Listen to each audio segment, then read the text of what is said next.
هاي المفاخر للشعائر واضح الدور، يا من تحارب للمواكب كل شي منذور. هاي المفاخر للشعائر واضح الطم يا من تحارب للمواكب كل شي منذور. كل ذكرى ينساها الزمن ما ينسى عاشوري، والله كل ذكرى ينساها الزمن ما يحتاج حلفك بالحسين. هاي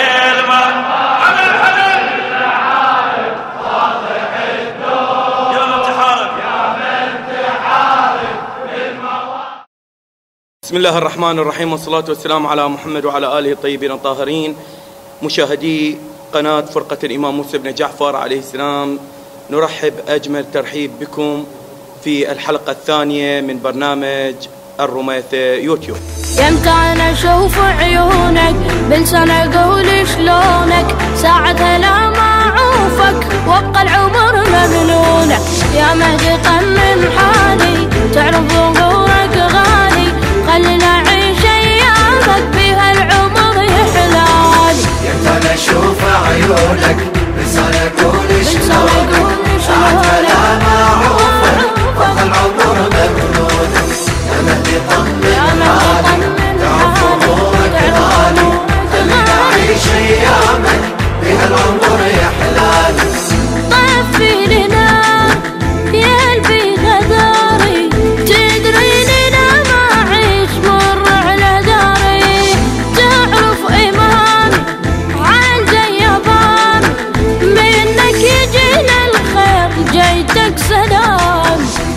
كما عودناكم أن نستضيف مبدعي من مدينة الرميثة، هذه المدينة المعطاءة مدينة الشيخ ياسين. اليوم حلقة خاصة نتكلم بها عن أعمال فرقة الإمام موسى بن جعفر عليه السلام، لكي نسلط الضوء على هذه الفرقة المباركة.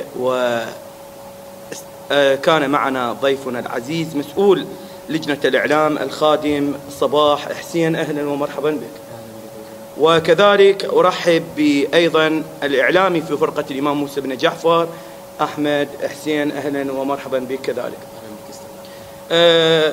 أحبتي مشاهدينا الكرام، هؤلاء يعتبرونهم اللجنة الإعلامية في فرقة الإمام موسى بن جعفر، وكذلك هناك أعضاء، ولكن كنا أن نلتقي بهم، وإن شاء الله في الحلقات القادمة نلتقي بهم. نبدأ ونسلط الضوء على ما هي أو خلينا نتعرف على صباح. من هو صباح ومواليده وعمره، وأعطينا فكرة مختصرة عن صباح حسين. بسم الله الرحمن الرحيم، والصلاة والسلام على سيدنا محمد وعلى آله الطاهرين. أقدم بالشكر لقناتكم على الاستضافة. في خدمتكم. صباح حسين 1/6 مواليد 1/6/1988. العمر كله إن شاء الله. مواليد خريج معهد تقنية قسم المحاسبة. نعم. حاليا الآن بدون تعيين، تعرف. أشتغل كاسب، واتجهت لخدمة الإمام الحسين عليه السلام تقريبا صار لي 2 سنين. موفقين. كان الفضل حبيبي وزميلي حاتم حسين. تحية احترام وإجلال أيضا لخادم الحسين، كذلك أيضا الإعلامي هو في فرقة الإمام موسى بن جعفر حاتم حسين. أسأل الله سبحانه وتعالى أن يوفقه لكل خير. وأتقدم بالشكر الجزيل إلى الأخ المبدع المخرج كمال الزيدي الذي ساعدني وكان له دور بارز في خدمة الحسين. الله يوفقكم إن شاء الله. نسأل الله أن يوفقك لكل خير. ونتعرف أيضا باختصار عن أحمد حسين، وضح لنا بمختصر عن حياتك ومواليدك واسمك الكريم. بسم الله الرحمن الرحيم، والصلاة والسلام على سيدنا محمد وآل الطيبين الطاهرين. اللهم صل على محمد. خادمكم أحمد حسين، مواليد 93. أخوي صباح نتشرف، وهاي المعلومة للجمهور أنهم إخوان، وكذلك في نفس اللجنة وكذلك نفس العمل، وأسأل الله أن يديمكم ويوفقكم لكل خير. الله يوفقكم إن شاء الله. متى بدأت ودخولك لفرقة الإمام موسى بن جعفر؟ دخلنا أنا وأخي سوا. نعم. عن طريق الأخ حاتم حسين. تحية لحاتم. قبل 2 سنين استمرنا بالخدمة عن طريقك. الله يوفقكم إن شاء الله. الله يخليكم. نسأل الله أن يوفقكم لكل خير. نتعرف الآن كثير ما يسأل ويتطفل بهذا السؤال: من هم إعلامي فرقة الإمام موسى بن جعفر؟ أنت الآن مسؤول هذه اللجنة، عرفنا من هم إعلامي فرقة الإمام موسى بن جعفر وما هو نشاطهم وأعمالهم. الحقيقة تعد لجنة الإعلام اللجنة الرئيسية، المركز الرئيسي في فرقة الإمام موسى بن جعفر. نعم، وهذا شيء أكيد، لأن الإعلام هو الشيء الرئيسي يعتبر في جميع نعم. المناسبات. أحسنتم. وتعتبر عدد أعضائها 6 نفرات، 6 أعضاء. نعم. خادمكم رئيس لجنة، ولا أعتبر نفسي خادم رئيس لجنة. 6 أعضاء إن شاء الله أخوة. أحسنتم. وهذا هو أخلاق خدمة الإمام الحسين، حقيقة التكاتف والتوحد، وأن تكون يد واحدة تأتي بمنتوج وعطاء مثمر، وهذا ما نلاحظه بهذه اللجنة. كانوا أخوة، وحقيقة أنا أحد الأشخاص أقتدي بهؤلاء النموذج الطيب إن شاء الله، وهم يعني ليلا نهارا يسهرون على أن يظهروا بالصورة الصحيحة لقضية الإمام الحسين في مدينة الرميثة، وأن يوصلوها إلى أكبر عدد ممكن. نعم. ويعتبر هذا الجزء الذي يقدمه أعضاء لجنة الإعلام جزء بسيط للإمام الحسين الذي ضحى بنفسه وبعياله. وفي الحقيقة تعتبر أعمال لجنة الإعلام نشر عفيس في جميع المناسبات، المواليد، كمجالس عزاء، وفي جميع المناسبات. مثلا عندنا الآن تحضيرات استشهاد الإمام علي بن أبي طالب في رمضان. نعم. وعندنا مثلا نشر الثقافة، مثلا عندنا مقسمة كل عضو له شغلات. هناك أقسام في اللجنة، كل شخص أو كل عضو في اللجنة يؤدي عمله. أحمد، تلاحظ أنه هذه الفكرة، فكرة اللجان وتقسيم العمل، فكرة صحيحة وناجحة؟ فكرة كلش حلوة هاي. نعم. واضحة، يعني مشتركون بها أكثر الأعضاء. نعم. ويعني توازن بين الأعضاء. نعم. مستوياتهم، هون مثلا واحد نشر عفيس. نعم. أو واحد نشر لافتات. مثل توزيع بطاقات دعوة. نعم. أحسنتم. جزاكم الله خير الجزاء. صباح، يعني حقيقة هذه اللجنة وبعض اللجان في فرقة الإمام موسى بن جعفر لها دور في مدينة الرميثة، وشهد لها الداني والقاصر كذلك لهذا الدور المبدع.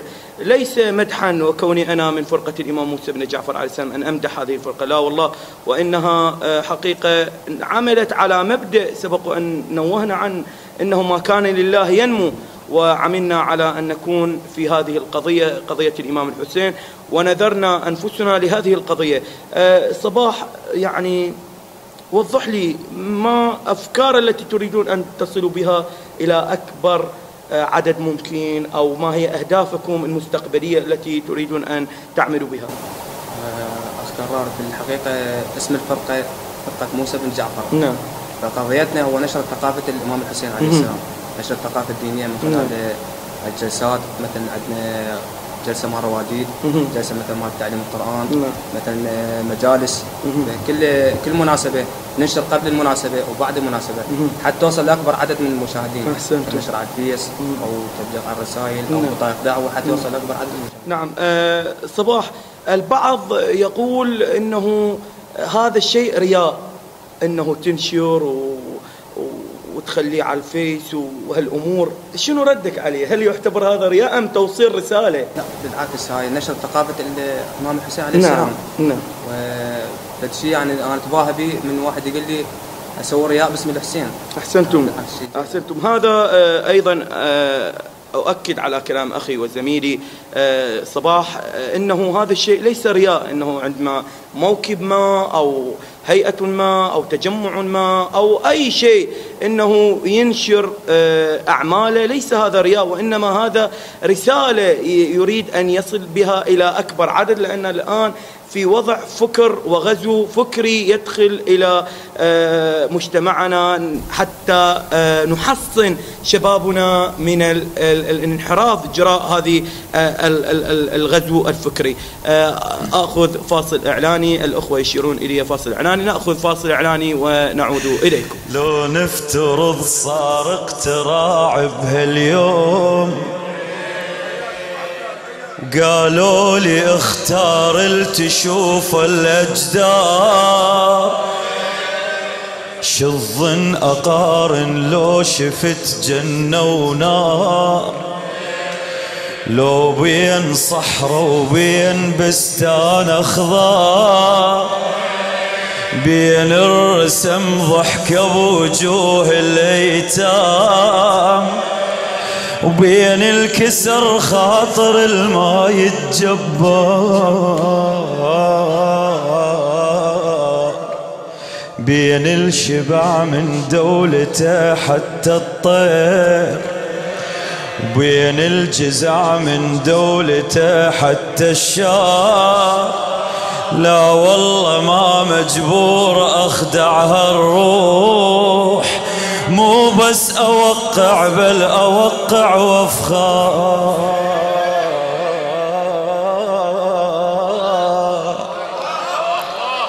لو بيد أطلع قلبي واركض ملهوف، لو بيد أطلع قلبي واركض سلفيان.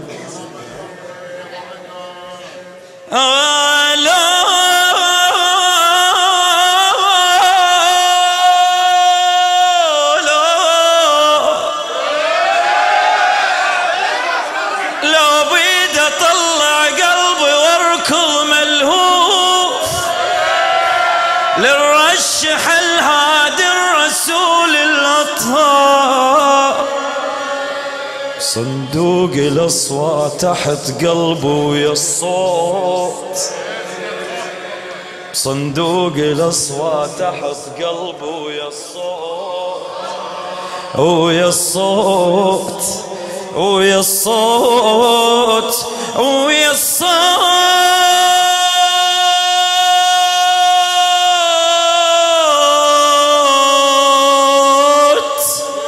واثنين اختار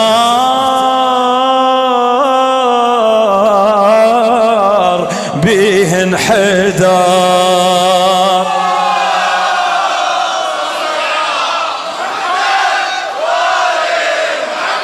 يا إله الكون عذرا هالسؤال الجدلي،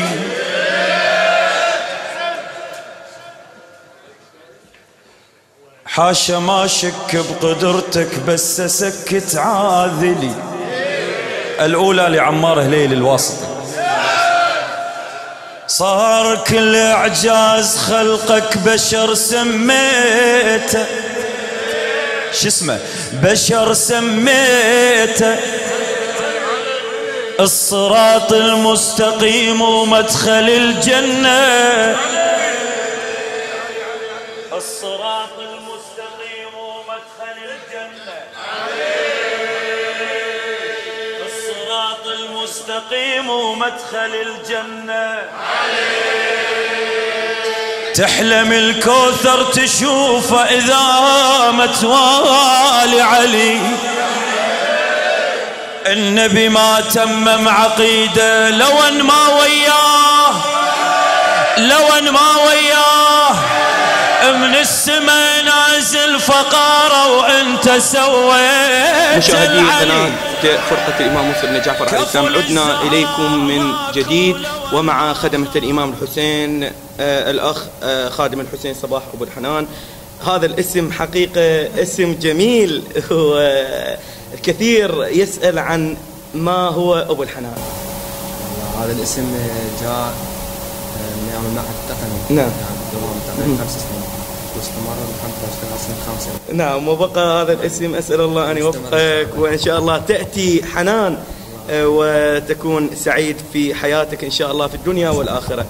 وكذلك ضيفي العزيز خادم الإمام الحسين كذلك أحمد حسين، وأيضا هم يطلق عليه أبو الحنان. وحقيقة أسأل الله أن يوفقكم، وأتميز وسعيد جدا أن ألتقي مع هؤلاء النخبة خدمة الإمام الحسين. نعود إليكم، لا نريد أن نركز فقط على اللجنة الإعلامية ونتكلم عن اللجنة الإعلامية. كذلك صباح لعب دور في الأعمال المسرحية التمثيل، وفي صعوبة أنه نجد الآن شاب يعني له القدرة على التمثيل. وضح لي ما هي أدوارك، كيف تعاملت مع التمثيل، شلون كانت بدايتك ويا التمثيل؟ في الحقيقة أول دور لي دور خادم في أي عمل؟ زيادة استشهاد الإمام الكاظم. موفقين إن شاء الله. كان اللي ساعدني بالتمثيل واللي حببني للتمثيل هو المخرج كرال زيدي. أكثر الأدوار اللي تحببت لها هي أدوار النساء. نوه أن الأخ صباح أبو الحنان يلعب دور قلة ما يلعبه البعض أو قلة ما يجسده البعض، هو الدور النسائي، يعني رجل ويجيد هذا الدور النسائي وأبدع به في ظل كان الدور النسائي محصور وفي أشخاص يعني قلة ما، إلا اليوم حقيقة لاحظنا طاقات والشبابية نذرت نفسها لخدمة الإمام الحسين. صباح ما دام تكلمنا عن الدور النسائي، البعض يقول رجل ويأخذ دور نساء ويلبس عباءة ويجدها أنه كبير عليه، شنو ردك عليه؟ والله هو الدور النساء حبيت دور النساء لأن أول شيء شوف يعني أغلب الممثلين يستنكف مثل ما تقول من هذا الشيء. أحسنت. بالعكس أنا أوصل الرسالة مثل أن إذا أنت أو غيرك من الصعوبة أن نحصل امرأة تجسد الدور مع الشباب، فإذا أنت ما تجسد وغيرك ما يجسد أريد أن أوصل رسالة السيدة زينب كيف، فحقيقة مبدع والله يوفقك وشاد إليك الكثير في إدائك وكنت مبدعا. يعني كيف كانت بدايتك والتمثيل وأدوارك اللي استمريت عليها وأين شاركت أعمالك مثلا؟ أول دور لي استشهاد الإمام الكاظم. نعم. الإمام موسى بن جعفر. وحاليا أنا أعمل وياه. نعم. استشهاد الإمام الكاظم كربلاء بين الحرمين. نعم. دور خادم، بداية الدور خادم. لأن شوبتي عن صعوبة يعني أول عمل هذا لازم تختار لك دور بسيط. نعم. بالمرور الزمن الحمد لله وشكرا يعني، بس أكثر أدوار حببت لها أدوار النساء. وفقكم الله ونسأل الله أن يوفقكم. أحمد، أنت تتميز بميزتين، الميزة الأولى أنك جسدت العمل المسرحي، والميزة الثانية أنك كنت ملقن، وقلة أيضا ما نجده يلقن ويجيد هذا الصوت في تقليد الأصوات ولكي يوصل رسالته. كذلك سؤالي، متى بدأت وكيف كانت البداية وما هي أعمالك؟ أولا هذا فضل الإمام الحسين أولا، ثانيا فضل منك كمخرج وملقن في خدمتكم. أول عمل بديت كان في كربلاء. نعم. في ما بين الحرمين في استشهاد الإمام موسى بن جعفر عليه السلام. ثاني عمل كان في وقعة الطف. نعم. أخذت عدة أدوار تقريبا 3 أو 4 في نفس العمل كان. بعدين جسدت أدوار في الإمام الحمزة في الصحن الشريف. كان في تلقين وتمثيل في نفس الوقت، والحمد لله جابته بفضل الحسين وفضله. الحمد لله موفقين إن شاء الله. كإعلام نعود كإعلام، هل رسالة فرقة الإمام موسى بن جعفر فقط في الرميثة أم متعددة؟ بالعكس يعني داخل المحافظة وخارج المحافظة. نعم. كانت لكم مشاركات خارج المحافظات؟ صحيح. مثلا حضور عندنا مثلا اتجهنا قبل مدة إلى كربلاء المقدسة. نعم. مثلا والعتبة الحسينية والعباسية. نعم. والعتبة العلوية. نعم. وفي مدينة الحمزة وكذلك القاسم وغيرها. أنا حقيقة أركز على هذه اللجنة، لجنة الإعلام، لأنها الصوت النابض لفرقة الإمام موسى بن جعفر عليه السلام، لأنها هي مواصلة وعطاء مستمر في النشر وكذلك في التصوير. كيف هي أفكاركم لخدمة الرواديد كإعلاميين أنتم، أفكاركم المستقبلية مثلا؟ قال من خلال عمل قبل تقريبا شهرين أو 3 سوينا مسابقة، أول مرة سوينا المسابقة بين الرواديد، وعندنا جاي نشتغل مثلا عندنا قناة اليوتيوب، على اليوتيوب مال فرقة الإمام موسى بن جعفر، نشر لكل رادود نشر له مقطع فيديو ونشر السيرة الذاتية عن حافظ عرفة. أحسنت وجزاكم الله خير الجزاء. أحمد، يعني بيننا تعاونك ويا اللجان أو اللجنة، كيف تعامل أخيك صباح في اللجنة؟ شنو الدور الأساسي اللي تلعبه هذه اللجنة؟ نريد نبين إلى الشباب شباب مدينة الرميثة، خصوصا نبين لهم كيف هي محبة خدمة الإمام الحسين، نفسيات وطيبة خدمة الإمام الحسين. البعض يرى أنه هناك أمور أخرى ينظر لها، أريد أن توضح لهم عملكم كيف مبني. مبني والله عن طريق الأخوة. نعم. هي أبسط شيء هي هذا. نعم. عن طريق الأخوة والتعامل الذاتي. نعم. يعني ما ميز بين صغير وكبير إن شاء الله كلنا احنا ما فرق. أحسنت. أحمد، مثلا اليوم لنفترض أنه صباح كلفك في أمر ما، ومثلا عصب عليك في أمر ما، ليس، خلينا نفترض أنه صباح مو أخوك، ولكن هو في العمل أخوك ويرتبط بعلاقة كصديقك، مثلا عصب عليك في العمل أو مثلا خرج عن إطاره في العمل، شنو ردك؟ ما بيناتنا رد إن شاء الله، خلاقنا كله حسينين وما بين أي شيء إن شاء الله. أحسنتم، جزاكم الله خير الجزاء. وهذه هي أخلاق خدمة الإمام الحسين، إنه نكون يدا واحدة متكاتفة، الغرض أنه نخدم الإمام الحسين وأهل البيت. صباح، قبل أن أختم البرنامج وضح لي كإعلاميين، وأنا أركز وأتمنى أنه يكون لي وقت طويل ولكي أبين عن طريق إعلام فرقة الإمام موسى بن جعفر أهداف وأفكار وأعمال وأنشطة الفرقة. وضح لي ما هم الرواديد الذين تعاملتوا معهم أنتم كفرقة الإمام موسى بن جعفر ولجنة الإعلام خصوصا. حقيقة الرواديد اللي أكثر تعاملهم معي أنا هم عدة مثلا رواديد داخل المحافظة خارج المحافظة نتعلم أو نرى ما هم، وثم نتطرق إلى داخل المحافظة. خارج المحافظة مثل ما تقول صارت يعني عندنا عادة مثل رادود عمار كنان الله يحفظه. تحية إجلال واحتزاز لخادم الإمام الحسين أخي وعزيزي وحبيب قلوبنا جميعا أبو بنين عمار الكناني، هذا الخادم المخلص في عمله. أسأل الله أن يوفقنا أن يكون علينا ضيف، وإن شاء الله سنعمل جاهدين على أن يكون علينا ضيف في هذا البرنامج، وتحياتنا له جميعا. نعم. والرادود محمد جلاوي الله يحفظه. كذلك تحية إجلال واحترام أيضا لصاحب القلب الطيب الرادود محمد جلاوي الذي أيضا حل علينا ضيف، وأيضا نسأل الله أن يوفقنا أن يكون ضيفا عزيزا علينا. والرادود اياد النصراوي من اهل تحيه ايضا لخادم الحسين الرادود اياد النصراوي، هؤلاء المبدعين نسال الله ان يوفقنا لكل خير ويوفقهم ان شاء الله بحق محمد وآل محمد. هؤلاء الذين خارج المحافظه ومن داخل جميع الرواديد. نعم إن شاء الله. هناك رواديد تعاملتم معهم وكانوا أيضا تدعون جميع خدمة الإمام الحسين، الأبواب مفتوحة جميع خدمة الإمام الحسين، جميع الرواديد مهما كانت انتماءاتهم أو كانت، نحن خدمة غرضنا أن نخدم هؤلاء، وخصوصا نركز على الطاقات، على المبتدئين الذين هم يريدون أن يبدعوا وينموا مواهبهم، فنحن في خدمتهم. اللجنة الإعلامية كذلك، لجنة الصوتيات، اللجنة كل اللجان في فرقة الإمام موسى بن جعفر، كل الأقسام موجودة في فرقة الإمام موسى بن جعفر هم في خدمتهم. أنا أول الأخوة الذين أقدم خدمتي إلى هؤلاء الخدمة الخلص إن شاء الله، ونسأل الله أن يوفقهم لكل خير.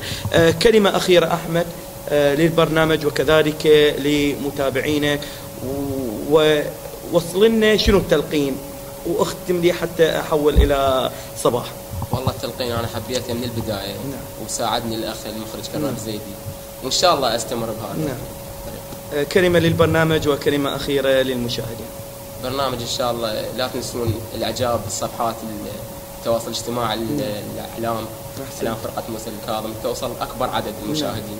تنسون الإعجاب بالتعليقات إن شاء الله. الله يوفقكم إن شاء الله، حتى تكون هناك صلة تواصل بين جميع خدمة الإمام الحسين، أن يروا أعمالنا وأيضا يسعدنا أن نرى أعمالهم، وكذلك لدينا تواصل مع خدمة الإمام الحسين ومواكب خارج المدينة. هذا شيء جميل حقيقة أنه تتطلع على أعمال مواكب ويتطلعون على أعمالك وتكون هناك صلة تقارب. صباح، هل كانت هناك عندكم صلة تقارب بين مواكب؟ مثلا أنا أعرف أو وصلت لي معلومة أنه هيئة عاشوراء وكذلك موكب في الناصرية وغيرها من هاي المواكب كانت لكم لقاءات في مدينة عمان، رابطة رواديد ميسان أيضا.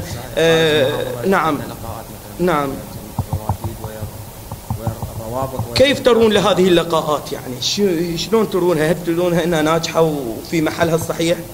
بالعكس هذا شيء مزيان، يعني مثلا نتنسق ويا خارج محافظه حتى يساعد متمجس او نعم، هذا تقويه علاقه. الله يوفقكم ان شاء الله. كلمه اخيره للبرنامج وكذلك للمشاهدين.